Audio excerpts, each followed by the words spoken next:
नमस्कार दोस्तों, deep computer knowledge series के छठे भाग में आपका स्वागत है। इसमें हम जानेंगे फाइल एसोसिएशन के बारे में। हम इंस्टॉलेशन प्रोसेस समझने की कोशिश कर रहे हैं और इसमें ये 7वां पॉइंट सबसे पहले लेते हैं, फाइल एसोसिएशन बनाना और कॉन्टेक्स्ट मेनू रजिस्टर करना।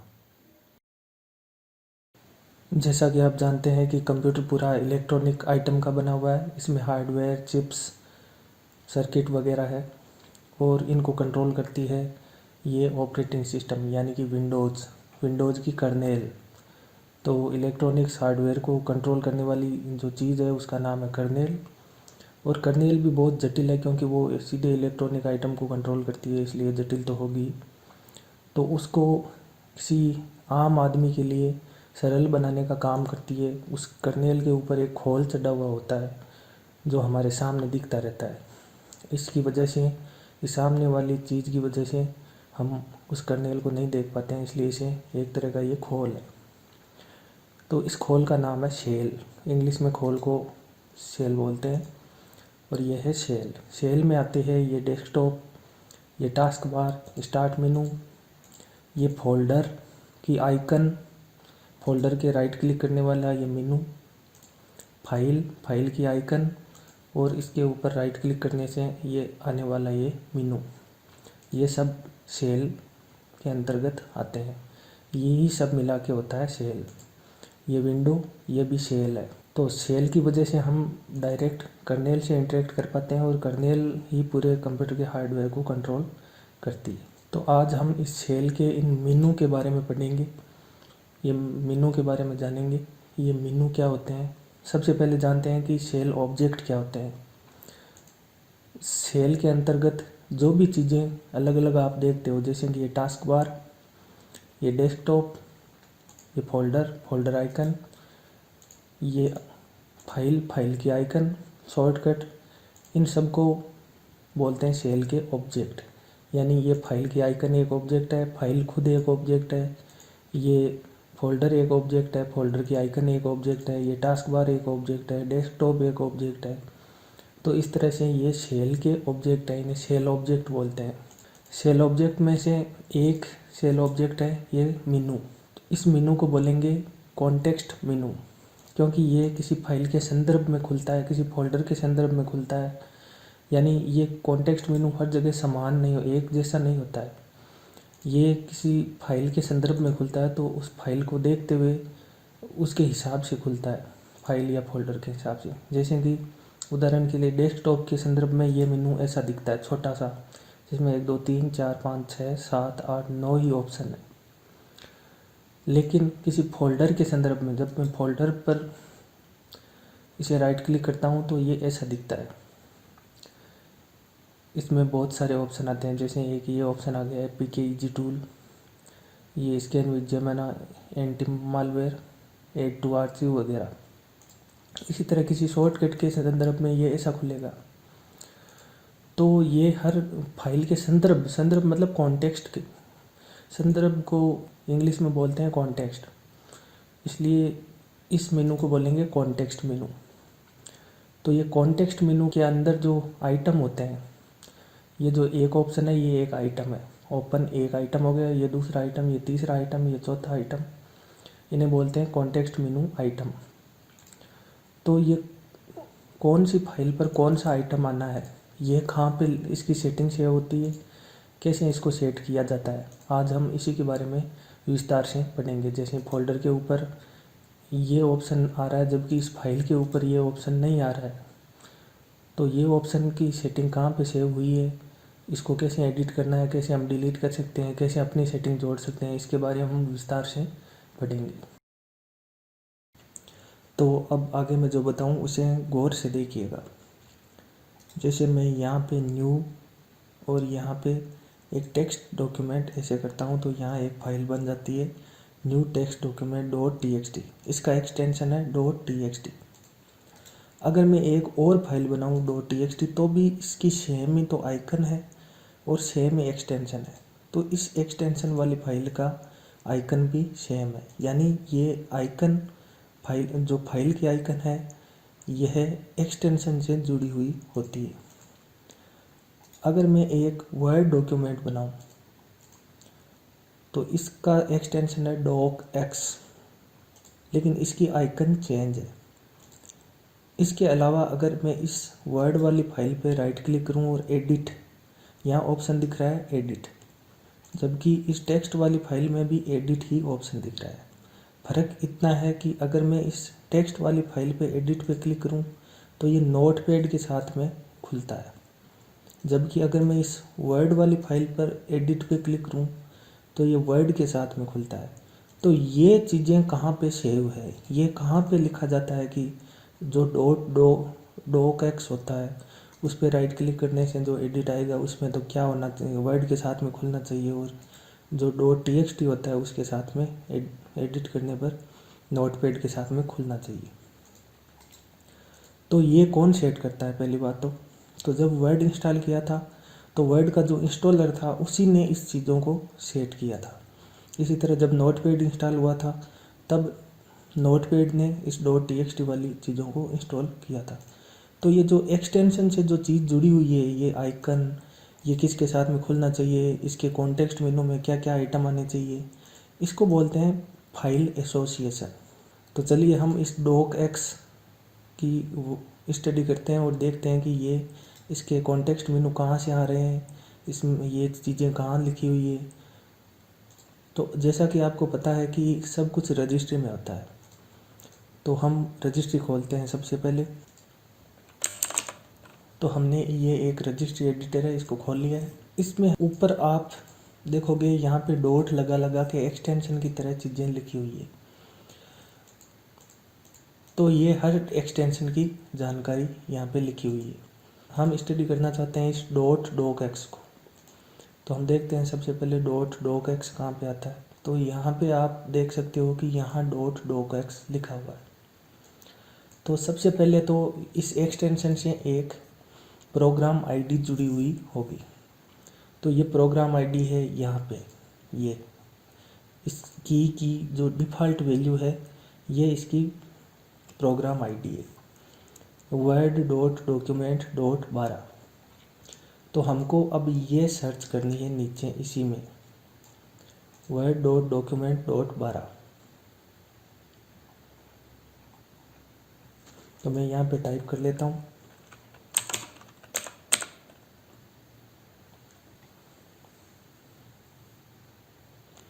ये रहा word.document.12। लेकिन जब इसको मैं एक्सपेंड करता हूँ, इसकी सब कीज़ देखता हूँ, तो इसकी सब कीज़ में आपको कुछ चीज़ें दिखेगी, जैसे कि डिफ़ॉल्ट आइकन। तो इस वर्ड फाइल की जो भी ये डॉक एक्स फाइल होगी उसकी आइकन कैसी होनी चाहिए, ये चीज़ यहाँ पे लिखी हुई है डिफ़ॉल्ट आइकन के रूप में। और इसकी डिफ़ॉल्ट वैल्यू में जो भी आइकन का पाथ दे रखा है ये फाइल आइकन के रूप में दिखेगी। ये जो फाइल दिख रही है आपको सामने डाटा के रूप में, ये सी विंडोज इंस्टॉलर, इसके बाद में वर्ड आइकन .exe (13). ये (13) का क्या मतलब है मैं आपको आगे बताऊंगा। इसका मैं पहले सीधा सा मोटा मोटी मतलब बता देता हूँ कि ये जो वर्ड आइकन .exe है इसमें भी खूब सारी आइकन छुपी हुई है। इसमें 13वें नंबर पर जो आइकन है वो इस डॉक एक्स की आइकन होनी चाहिए। यानी ये जो डब्ल्यू सा बना दिख रहा है आपको आइकन के रूप में, ये असली आइकन, ये जो फोटो दिख रही है ये इस वर्ड आइकन .exe में 13वें नंबर पर सेव है। तो ये चीज़ यहाँ से पकड़ता है कंप्यूटर। दूसरी, इसमें आप देखोगे कि शेल लिखा हुआ है, शेल। तो ये शेल वाली चीज़ है, ये है इसके कॉन्टेक्स्ट मेनू। यानी इस पर राइट क्लिक करते हैं तो क्या क्या आता है, ओपन, एडिट, न्यू, प्रिंट, ऐसी चीज़ें। तो यहाँ पे आप देख सकते हो एडिट, न्यू, ये ओपन, ये जिस क्रम में यहाँ पे प्रदर्शित हो रही है उस क्रम में तो नहीं आ रही है, लेकिन ये चीज़ें यही है। जैसे आप इस पर ओपन करते हो तो क्या चीज़ आती है, ओपन करते हो तो ये वर्ड के साथ में ओपन होता है। तो यही चीज़ यहाँ ओपन में लिखी हुई होनी चाहिए, यहाँ ओपन कमांड में यही चीज़ लिखी हुई है। वैसे ही जब इस पर राइट क्लिक करके एडिट पे क्लिक करते हो तो ये वर्ड के साथ में एडिट होता है। तो यही एडिट में लिखा हुआ होना चाहिए। एडिट कमांड में ये कि यही चीज़ सी प्रोग्राम फाइल्स ये winbar.exe इसके साथ में ये ऑप्शन ये लिखी हुई है। तो आप देखोगे कि शेल के अंदर का जो चीज़ें लिखी हुई होती है रजिस्ट्री में वही यहाँ पे राइट क्लिक करने पर प्रदर्शित होती है। और इसकी जो आइकन है वो इसकी जो प्रोग्राम आईडी है इसके नीचे डिफ़ॉल्ट आइकन के नीचे जो वैल्यू होती है वही इसकी आइकन होती है। तो इसको बोलते हैं फाइल एसोसिएशन। इसको फाइल एसोसिएशन इसलिए बोलते हैं क्योंकि फाइल का जो एक्सटेंशन होता है उसके साथ में कौन सा प्रोग्राम एसोसिएट है इसको ये यहाँ पे डिसाइड किया जाता है। ये चीज़ यहाँ डिसाइड होती है, इसलिए इसको फाइल एसोसिएशन बोलते हैं। इस रजिस्ट्री की इस सेटिंग को बोलते हैं फाइल एसोसिएशन। तो सिर्फ शेल की के नीचे जो आइटम लिखे हुए होते हैं वो स्टैटिक मेनू के होते हैं। स्टैटिक मेनू का मतलब है कि हमेशा इस docx पर ये के ये ही मेनू प्रदर्शित होंगे, कोई चीज़ चेंज नहीं होगी। जैसे इस रजिस्टर में लिख रखा है शेल के अंतर्गत वे के वे ही मेनू वहाँ पे राइट क्लिक पे प्रदर्शित होंगे। लेकिन कई बार हमारे साथ ऐसा होता है कि हमें फाइल का रंग रूप देख के उसके बाद में मेनू प्रदर्शित करने होते हैं। जैसे ये रार फाइल है, एक तरह की जिप फाइल है, तो इसकी अगर साइज 1 MB से नीचे हो तो कुछ अलग मेनू प्रदर्शित करना है, और इसकी साइज 1 MB से ऊपर हो या 4 GB से ऊपर हो तो अलग मेनू प्रदर्शित करना है। तब हम इसको कैसे करेंगे? रजिस्टर में तो एक बार फिक्स मेनू दे दिया तो फिक्स दे दिया, वह का वही प्रदर्शित होगा चाहे साइज कितनी भी हो। तो इसके लिए बनाए जाते हैं डायनामिक शेल एक्सटेंशन। तो डायनामिक शेल एक्सटेंशन के लिए हम इस रार वाली फाइल को ही देख लेते हैं। इस पे आप देख सकते हो कि यहाँ पे ओपन विथ विनरार और एक्सट्रैक्ट फाइल्स ये 2 ऑप्शन आ रहे हैं। तो हम पहले ढूंढेंगे .rar। तो इसमें इसकी जो प्रोग्राम आईडी है वो है विनरार, ये विनरार। तो अब देख लेते हैं इसमें विनरार कहाँ पे लिखा हुआ है। ये यहाँ पे लिखा हुआ है विनरार। और विनरार के अंतर्गत शेल में तो स्टैटिक मेनू है, शेल में तो ये फिक्स मेनू है जो हमेशा यही रहेंगे, open, Uni extract here, Uni extract stub. ये जो यूनी एक्सट्रैक्ट वाले ऊपर वाले 3 ऑप्शन आ रहे हैं ये। बाकी के ऑप्शन यहाँ सेलेक्स में आते हैं। सेलेक्स होता है एक्सटेंडेड शेल, यानी कि डायनामिक जो मेनू प्रदर्शित होते हैं कि कभी प्रदर्शित होते हैं कई बार नहीं होते हैं। होता क्या है कि जब हम किसी फाइल पे राइट क्लिक करते हैं तो ये जो सेलेक्स के अंतर्गत जो जोड़े हुए होते हैं, हर प्रोग्राम के अंदर 2-3 क्लासें होती है और ये उस क्लास की आईडी होती है। हर क्लास कुछ ना कुछ यहाँ पे मेनू में या इसकी आइकन में कुछ जोड़ घटाव का काम करती है या तो उसमें चेंज करने का काम करती है। तो ये उस क्लास की आईडी है। तो ये क्लास आईडी से एक प्रोग्राम जुड़ा हुआ होगा और वो प्रोग्राम जब इस पे राइट क्लिक करेंगे तो रन होगा अपने आप बैकग्राउंड में, और वो बैकग्राउंड में फिर वो जितने चाहे यहाँ पे मेनू जोड़ सकता है, जब चाहे जितने मेनू यहाँ से हटा सकता है। तो कई बार जो मेनू है वो यहाँ शेल के अंतर्गत नहीं मिलती है, वो फिर इसका मतलब होगा कि वो मिलेगी शेल एक्स के अंतर्गत, और इसको हम एडिट नहीं कर सकते क्योंकि ये सीधे सीधे एक प्रोग्राम की ओर इशारा करती है और वो प्रोग्राम कोड में लिखा जाता है और उसमें हम कोई बदलाव नहीं कर सकते। तो जैसे देख लेते हैं कि ये जो आईडी है ये किस प्रोग्राम से जुड़ी हुई है। तो यहाँ लास्ट में से इस आईडी को हम यहाँ से कॉपी कर लेते हैं और फिर CLS ID नाम का यहाँ एक की होगी, उसके अंतर्गत सब आईडियों का रजिस्ट्रेशन लिखा हुआ मिलेगा। ये यहाँ पे आप देख सकते हैं CLS ID नाम का एक की है और इसके अंतर्गत बहुत सारी आईडीज़ लिखी हुई है। हर आईडी के नीचे लिखा हुआ होता है इन प्रोसेस सर्वर 32, और ये इन प्रोसेस सर्वर 32 ही बताता है कि इस आईडी से कौन सा प्रोग्राम जुड़ा हुआ है।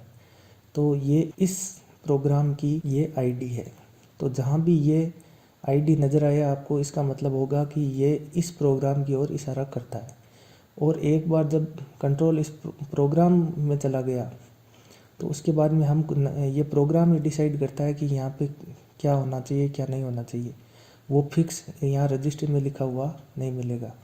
तो स्टैटिक आईडी का मतलब है कि सब कुछ यहाँ रजिस्ट्री में ही लिखना पड़ता है। डायनामिक एंट्री का मतलब है कि जो भी काम होगा वो आगे ये प्रोग्राम करेगा।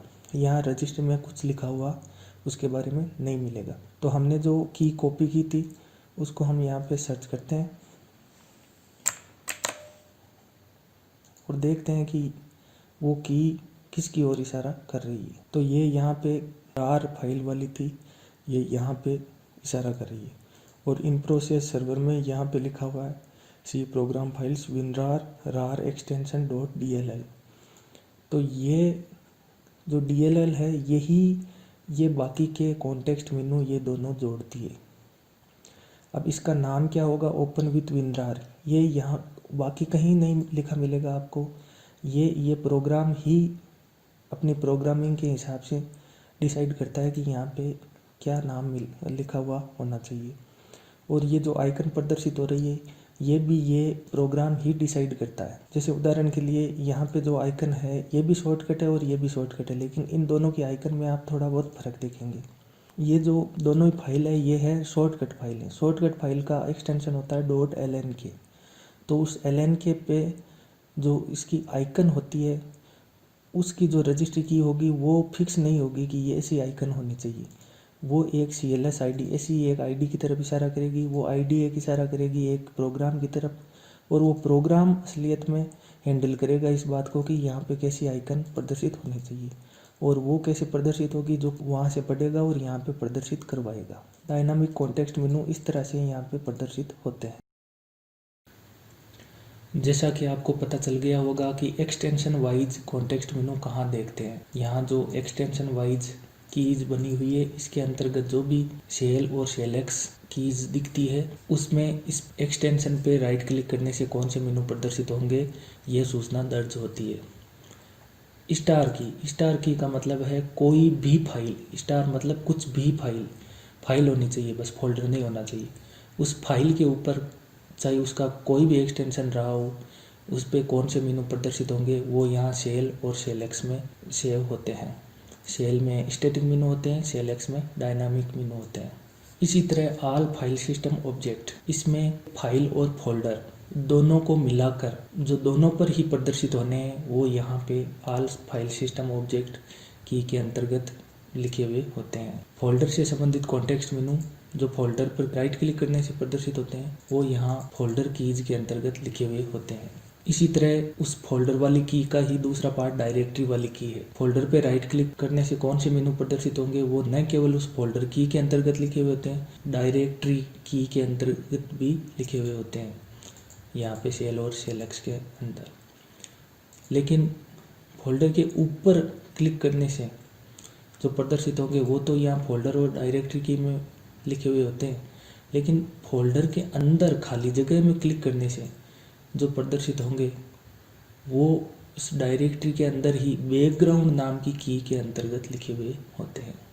इसी तरह किसी ड्राइव पर राइट क्लिक करने से, जैसे कि सी ड्राइव, डी ड्राइव, इस पर राइट क्लिक करने से कौन से मेनू प्रदर्शित होंगे इसकी सूचना यहाँ शेल और शेलएक्स ड्राइव नाम की के अंतर्गत दी हुई होती है। इसी तरह डेस्कटॉप पर खाली जगह पर राइट क्लिक करने से कौन से मेनू प्रदर्शित होंगे यह सूचना डेस्कटॉप बैकग्राउंड नाम की के अंतर्गत दर्ज होती है। स्टैटिक मेनू कैसे जोड़ने हैं और कैसे रिमूव करने हैं इसके लिए हम एक डेमो एग्जांपल देख लेते हैं। मैं एक नया एक्सटेंशन बनाता हूँ .abc। मान लीजिए मेरी जो प्रोग्राम है वो इस .abc नाम की फाइल को बनाता है और इसी को काम में लेता है, इसमें अपने फॉर्मेट में डाटा सेव करता है और इसकी आइकन को मेरे को ऐसा दिखाना है।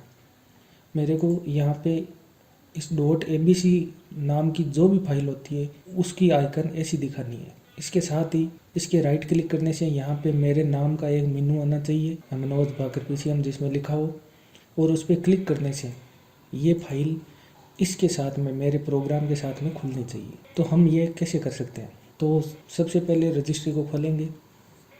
इसके बाद में पहले तो देखेंगे कि .abc नाम की कोई पहले से ही कोई चीज़ यहाँ पे लिखी हुई तो नहीं है। तो .ac यहाँ पे कुछ नहीं है, तो हम एक नई अपनी चीज़ यहाँ पे .abc नाम की बनाएंगे। सबसे पहले इसमें बनानी है की, तो हम बनाएंगे, इसका नाम चेंज कर लेते हैं .abc। तो ये की बन गई .abc। अब इसके चाहे तो आप यहाँ पे ही वो सब कुछ कर सकते हो, या फिर यहाँ से एक प्रोग्राम आईडी इसको लोड करके आगे काम कर सकते हो। तो फिलहाल मैं आपको यहीं पे करके दिखाता हूँ। तो यहाँ पे एक नई की बनाएंगे जिसका नाम होगा शेल।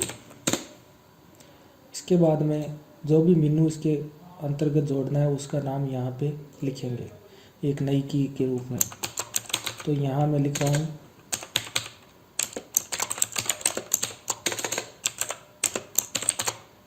मेरा नाम। अब इसके अंतर्गत हमें जो भी कमांड होता है इसको क्लिक करने से क्या होगा, वो यहाँ पे एक नई की बना के देना है।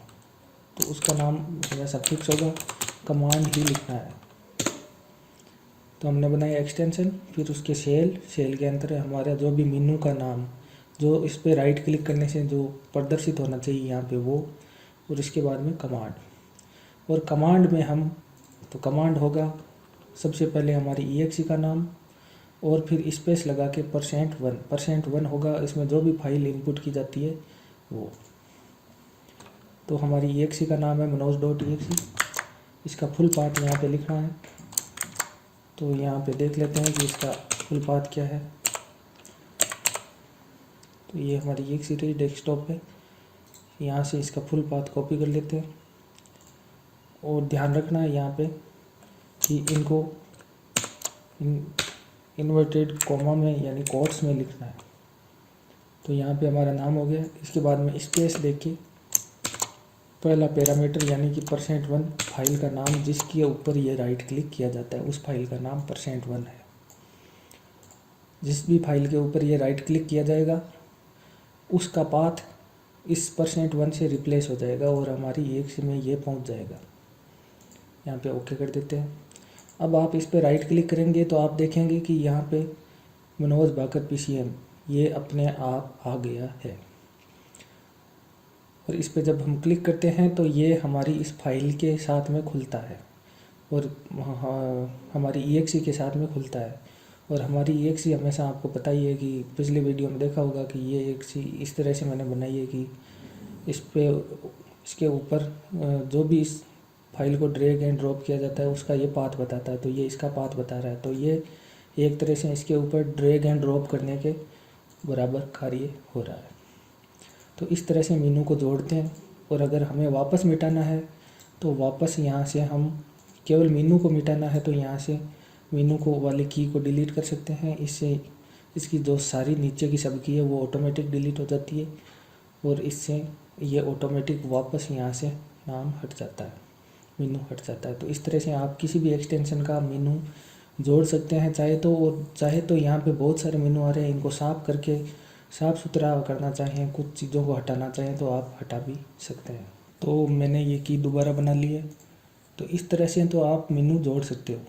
इसके साथ में इसकी जो आइकन है वो भी हमें वो करनी है जो पहले मैंने बताई थी। पहले इन की को वापस बंद कर लेते हैं। आपको आइकन सेट करने के लिए एक नई की बनानी होगी जिसका नाम होगा डिफ़ॉल्ट आइकन, डिफ़ॉल्ट आइकन। और इसके जिस डिफ़ॉल्ट वैल्यू है इसमें उस आइकन का एड्रेस देना होगा। तो यहाँ पे हमारी जो आइकन थी वो थी H के अंदर, नाम था उसका abc.ico। इसमें ये ध्यान रखना चाहिए कि जो आइकन होती है उसका एक्सटेंशन .ico ही होना चाहिए। JPG PNG वगैरह यहाँ पे नहीं चलता है। ओके कर लेते हैं। अब हम जब एक्सप्लोरर को रिफ्रेश करेंगे तो ये यहाँ पे नहीं दिख रहा है।